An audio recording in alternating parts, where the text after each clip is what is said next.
All right, we want to finish up today. We were talking a bit about how the church organized itself because it was facing both external persecution as well as internal troubles like heresies, false teaching, organizational disputes. Problems like from within, right?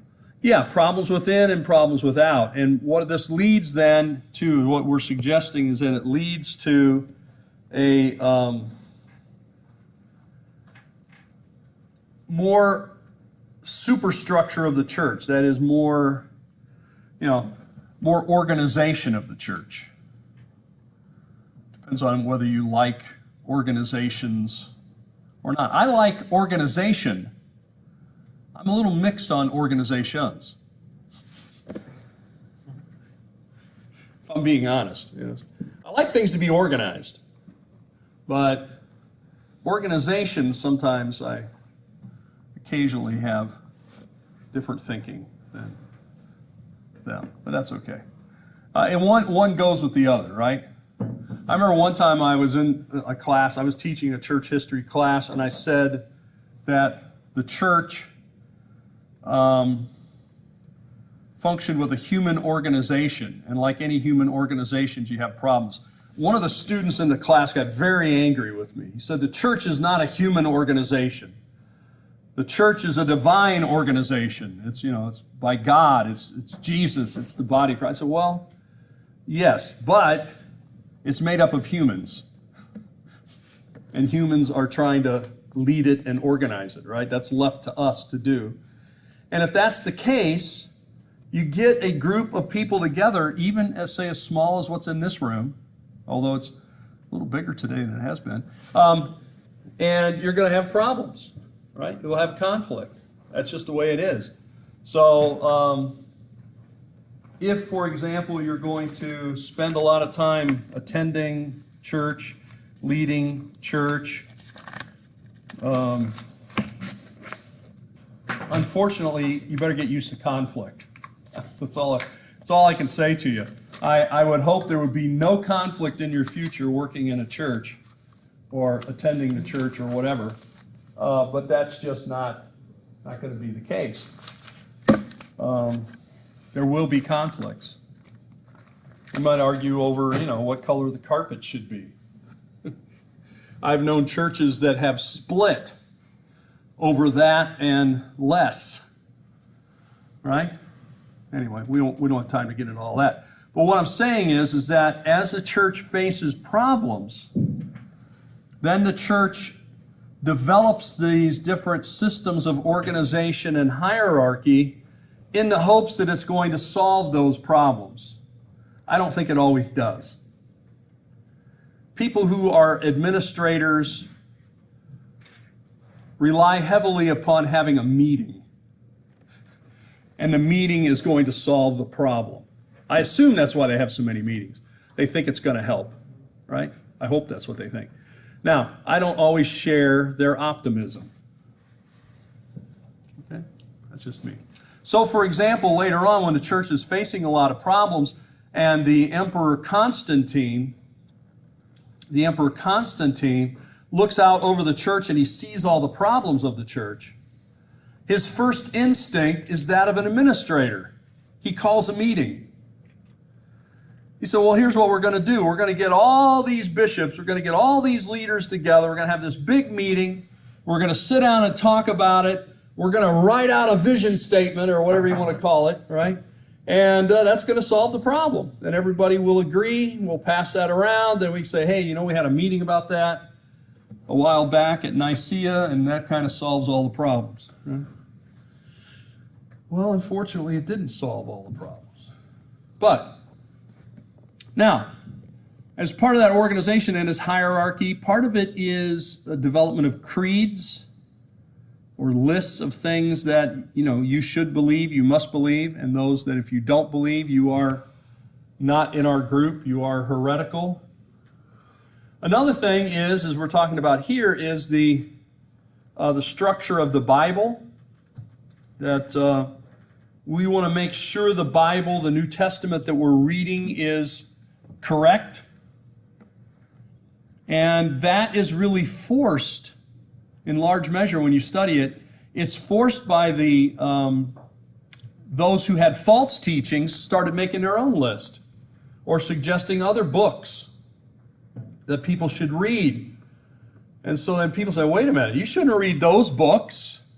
Here are the books that are accepted. Here are the books that everybody knows are true. And they begin to create a list, and they begin to develop rules for how we check these other writings that people are suggesting ought to be a part of the New Testament or authentic, authoritative writings. Okay, so then as we ended last time, I was talking about New Testament manuscripts and how we had thousands of manuscripts or fragments of manuscripts so that we could compare them. And then I was mentioning this one, which dates to the early 2nd century, and it is from the Gospel of John.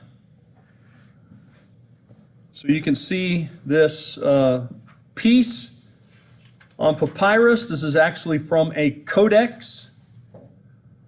So one of the distinctions, if you're going to look into manuscripts at all, is you know that manuscripts were often written in a scroll form, right? Where you had normally papyrus, or it could be parchment. Remember the difference between papyrus and parchment? Anybody know? Parchment's on skin, papyrus is on a reed. Yes, exactly, yes. So papyrus comes from the papyrus plant that's then split and soaked and pressed into sheets. Those sheets then are connected together and put into big rolls, right? That are called scrolls. And but parchment then is animal skins, usually sheep skin, right? And the sheep, the sort of inner lining of the sheepskin is cured and tanned, that sort of thing, preserved. And then it's quite soft and flexible. And then it can also be rolled onto scrolls. And part of the reason that developed, parchment is actually named, papyrus is named for papyrus. That's where we get the word paper, from the word papyrus. Parchment we actually get from the name of the city Pergamum. Pergamum developed parchment because Pergamum had a large library. Egypt had a large library at Alexandria, which was the largest library in the world. And at times when there was conflict between the Ptolemies, those in Alexandria, and the Hellenistic kingdom of Pergamum, they would cut off their papyrus supplies, which don't grow in Turkey and where that was located. And so they had to develop another system so they could continue to add to their library. So they developed the idea of parchment. Okay. Now, that's scrolls, and scrolls were very popular in the Greek, Hellenistic, and early Roman period. But in the 2nd century, primarily, we start to see it. Maybe you might find an example in the very late 1st century, but mostly in the 2nd century, we see the development of books, what we call a book, what is technically called a codex, C-O-D-E-X. A codex, then, is bound like a book, as we are accustomed to have a spine. I have sort of the back of the book, and it has pages in it.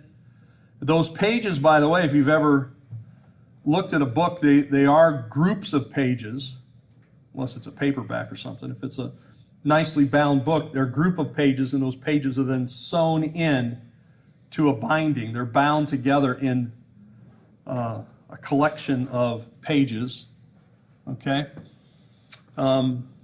into a book. Now, we can trace the development of the book form to Christians. Christians invented it. Don't usually get credit for it, but they did. Why? I think I mentioned it here before. They want to be able to compare things and compare it quickly. So let's say you've got a passage in Matthew and a passage in Luke, just for example. If you're using a scroll, you're probably going to have multiple scrolls. And even if you wanted to compare something in early Matthew to later Matthew, you're going to be rolling quite a bit, right? To get from one section to another. Christians want to be able to flip back and forth as we do in books. Put a little piece of paper in there, put something in there, flip it, put your finger in there, flip back and forth. That Christians wanted to be able to compare text, Old and New Testament, different synoptic gospels, one of Paul's letters and something in the book of Acts. I mean, we're always wanting to compare passages and things. So the book form is then invented out of that desire to be able to compare quickly. This is from the book form. How do I know it's from a book form? Well, part of it's its shape, but also the fact that it's written on both front and back. That's the other thing that book form does for you. It allows you to actually get more writing onto less volume of material. Does that make sense? In other words, a scroll, you're only usually writing on one side. Nobody usually ever writes on the other side of a scroll. You write on one side of the scroll. But if you got a page in a book, you write on the front and the back.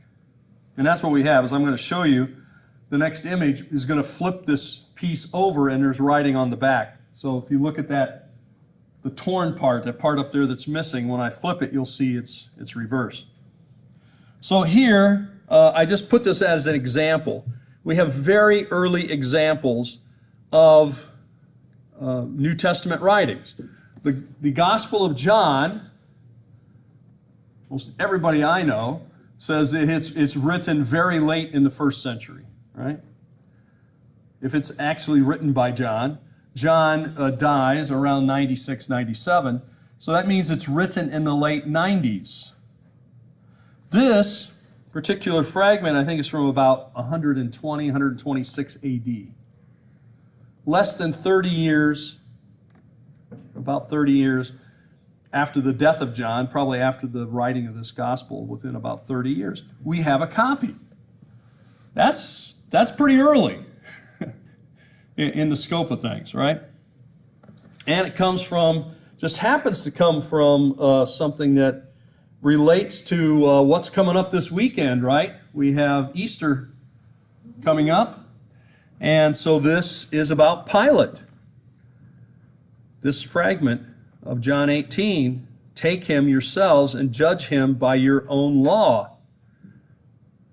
And they say, oh, it's not lawful for us to put anyone to death. So Pilate entered the praetorium again and called Jesus and said, are you the king of the Judeans? All right, so we can get that from this fragment, obviously. You can tell some of it's been, now, just to give you another little hint, if you ever work on texts, right? You see the part that's in red up here? And then that's the Greek text. Part of it's in red and part of it's in white. The red part is what's actually there. The white part is what you fill in. That's the reconstruction of the text from what's known. So, we are reconstructing quite a bit of that. We don't have all that verbiage that's down there in the corner that's a translation on that, but we have the key words so we can figure out what passage we're talking about. All right, does that make sense? Okay. All right, and if we flip it over, so take a look at that. If we go from this side, then to this side, you can see now the writing on the other side. Here is the text in red, the reconstruction in white, and the translation down below. Pilate said to him, then you are a king. Jesus answered, you say that I am a king. For this I was born, and for this I have come into society, to witness to the truth. Everyone who belongs to the truth hears my voice. Pilate said to him, what is truth? After he had said this, he went out to the Judeans again, and he told them, I find no crime in him. All right? So, leading up to Good Friday, which we remember this Friday, I suppose it's appropriate we think about this text today.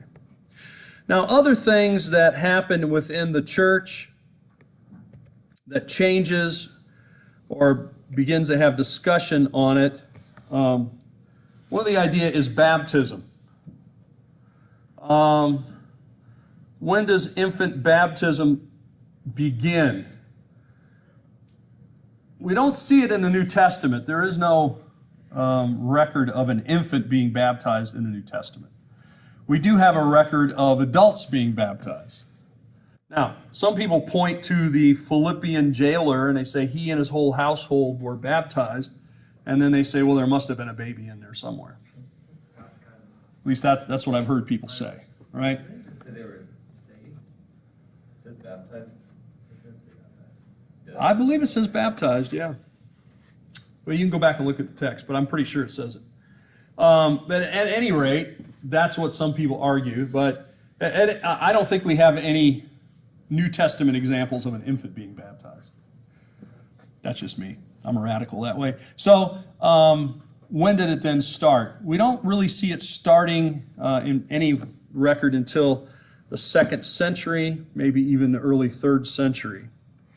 The other idea that we start to see happening in the 2nd century that we don't see in the New Testament are what comes to be called clinical baptisms. What is a clinical baptism? Anybody know? Anybody heard about this? Is this a new idea? This was an idea that was circulating certainly in the time of the Emperor Constantine and others, because the Emperor Constantine kind of followed this idea. You know, some people try to claim that Constantine was not a Christian because he was not baptized until much later, and his conversion came much later. That he wasn't serious about it. Some people try to argue that Constantine just latched on to Christianity. This is what's one person's argument, which again, I don't accept. But they say he latched onto it because, there were thousands and thousands of Christians out there, and this gave him a base of support so he could become emperor. To me, that doesn't make much sense. They were in the midst of terrible persecution. A lot of Christians were dying, and a lot of Christians were not powerful. Most of them were poor. Many of them were slaves even. Anyway, and then they point to the fact that, well, this was not a sort of authentic thing. He was just sort of playing people. Why? They say, well, because he wasn't baptized until very late in his life. However, what you can do some research on is clinical baptisms. A clinical baptism stems from the idea that baptism removes sin. Baptism is a way of cleansing of sin, all right? Washing away of sin, sort of like in Acts 2:38, right? Be baptized and have your sins washed away, receive the gift of the Holy Spirit, that sort of thing. Now, for some people, they came to believe, again, I don't think this is taught in the New Testament, but they came to believe that it only forgave past sins. That baptism, just like, if you go out and you get physically dirty and you go take a shower or something, or you wash your hands or something, it doesn't cleanse you of future things that you do to get dirty. And so this was the idea that some people developed. And so many people put off being baptized till they thought it was the very end of their life. So this is why we get the idea of clinical baptism, and this is really why it comes up. This is really why something like pouring and sprinkling comes up, is because you get people who put it off so long that by the time they decide to do it, they physically can't get into the water. They can't be immersed. Well, immersing them might kill them. So they're like on their deathbed and say, okay, I want to be baptized. Well, how are we going to carry this guy down to a river or something, or what are we going to do? So this is where the pouring and the sprinkling begins. But clinical baptism then is the idea that you are baptized towards the end of your life to remove sin with baptism. And so you want to make sure you're as close as you can get, I guess, to no longer being alive to do that. So a kind of waiting period prior to baptism. Wait till a long time. Other people say, wait in more traditional things, sort of wait to be baptized till later. In the New Testament, we don't see anybody saying, well, why don't you wait until baptism Sunday or whatever. and it will take care of that. Now they say, here's water. Why can't I be baptized? Okay, be baptized. Ethiopian eunuch, something like that. All right? Then, of course, the Lord's Supper, the idea that the Lord's Supper or the Eucharist and baptisms could only be performed by a priest. In other words, that the efficacious nature, if you want to think of it that way, the efficacious nature of these practices was tied to the person who performed them. That makes sense? So in other words, if you didn't have a priest do your baptism, it didn't really count. Something like that. If you didn't have a priest supervising the Lord's Supper, the Eucharist, it is not, it's not valid. Again, this is also becomes, I think, this is just me, I think becomes a way of control. The hierarchy of the church can control. You can't get baptized without the proper officials, without the proper routes. You can't even do the Lord's Supper without the proper setting, the proper people there. So it is another form of control and supervision, right? We don't want people going off and doing this on their own. Who knows what they'll do. Okay? And then, of course, the idea that will develop in the late 2nd and 3rd centuries, that we see developing into Roman Catholic teaching, is that the conducting of the Lord's Supper ceremony, the Eucharist ceremony, is not just somehow remembering what Jesus did, it is actually reenacting the sacrifice of Jesus. And of course, this is the teaching of the Roman Catholic Church for centuries, is that when the priest consecrates, when the priest prays over the bread and the wine are turned into the body and the blood of Christ, and that this sacrifice for Christ is done anew. In other words, his blood then is delivered to you in this way. And that becomes, again, we can't go into all the permutations of that, but this is sort of where we see some of this coming. Okay? So I will let you debate that or talk about that in other classes, but I bring it up here to point out that I see it as a late 2nd century, 3rd century development, and then becomes even more formalized later. Now, what about worship? How did worship take place? Well, there develops, I think, an imitation to Old Testament festivals and feasts. Those in the New Testament, especially once they become priests and that sort of thing and get very organized, they say, well, we have New Testament festivals and feasts. And so, in fact, there is a church calendar. The church calendar is a circle. It's a cycle, a yearly cycle that you go through. Of course, right now we're in the heart of preparation for Easter. So we are in, have been in Lent, right? And then that comes, then we're now in the Passion Week, technically.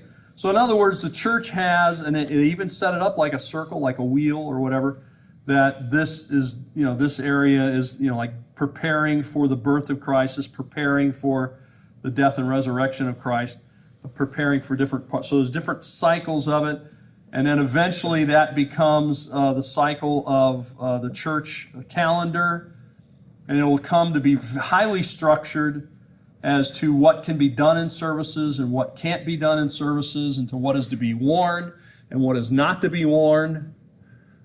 What colors can be, it gets very, very structured. Well, in my undergraduate experience, I have never been a Lutheran, but I have been called a crypto-Lutheran because I went to a Lutheran college.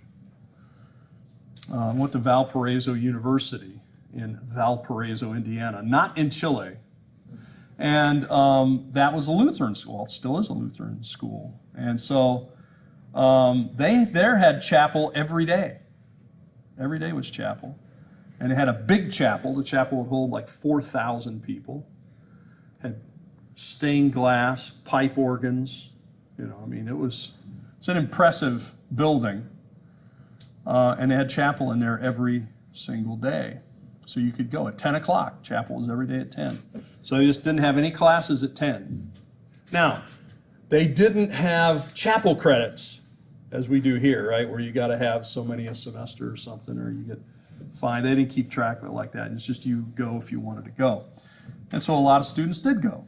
But one of the things that I was involved with was choir.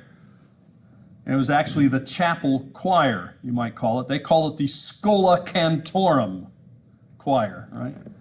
The school of singing or whatever. And so, but that meant that during that year that I was in that choir, we were required to go to chapel, and we were required to attend some Sundays, because they also had Sunday services in their chapel.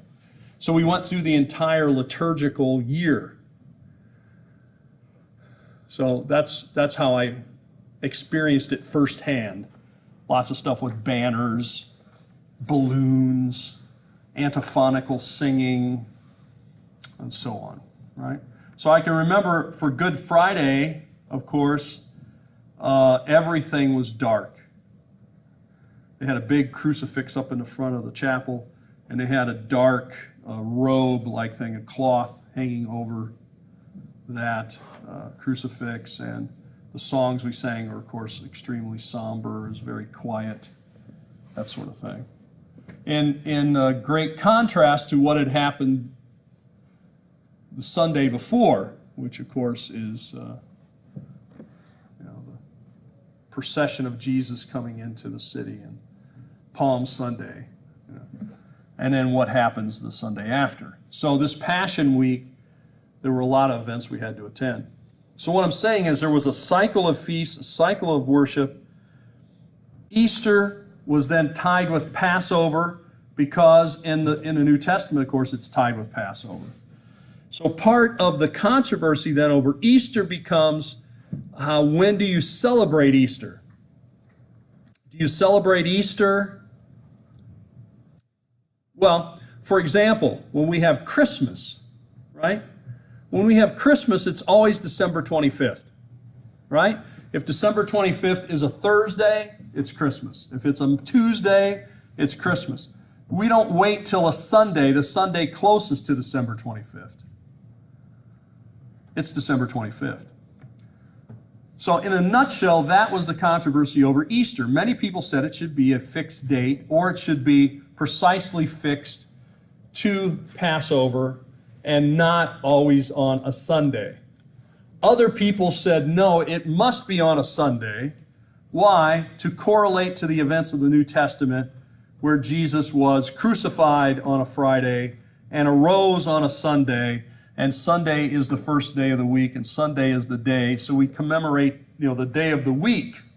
So Easter is always on Sunday for us in the West, not for them in the East. Okay? They don't follow that. So that is another controversy that comes about. But it's tied with Passover, and then, of course, the 40 days prior, which comes to be known as Lent. And this is an early celebration. Now, Christmas doesn't seem to be well established until about 350. And it's tied to a particular day, December 25th. By the way, Christmas is actually a Christian response to winter holidays which were celebrated in the Roman world, like Saturnalia, for example, or the worship of Sol Invictus. So what's going on? Are we worshiping Sol Invictus? No. The idea here is that when was the exact time Jesus was born? We don't know. It doesn't say. It's not tied to the Jewish calendar, right? Like Easter.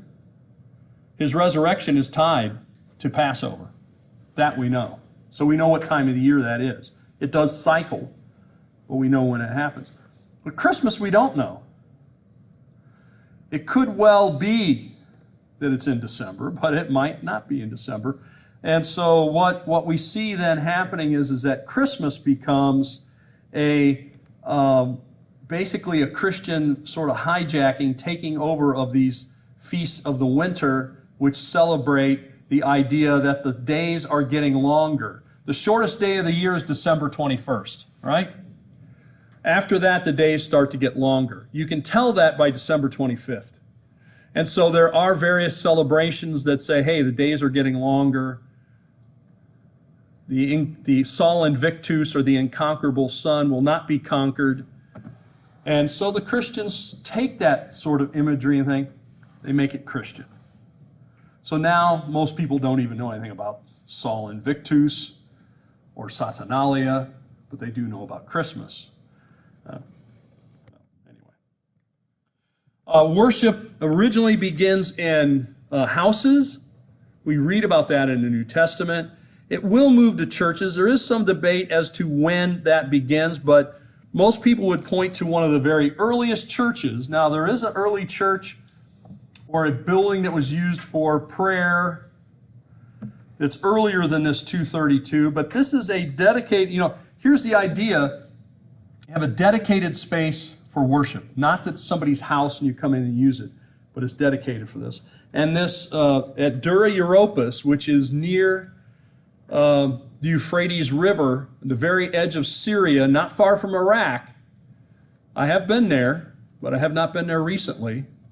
Built into the wall, there were houses, and this house became dedicated to the worship as early as 232.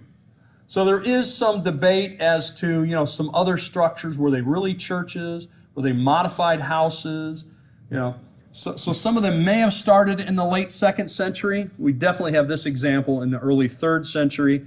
There's the floor plan. And if you go to the museum, I hope it's still there, in Damascus, you can see this, which is that Dura Europos church, right? And you can see the baptismal right here. So the earliest church we have has a baptismal in it, which is large enough to baptize adults. So I think that's interesting for immersion. And it also has some paintings on the walls.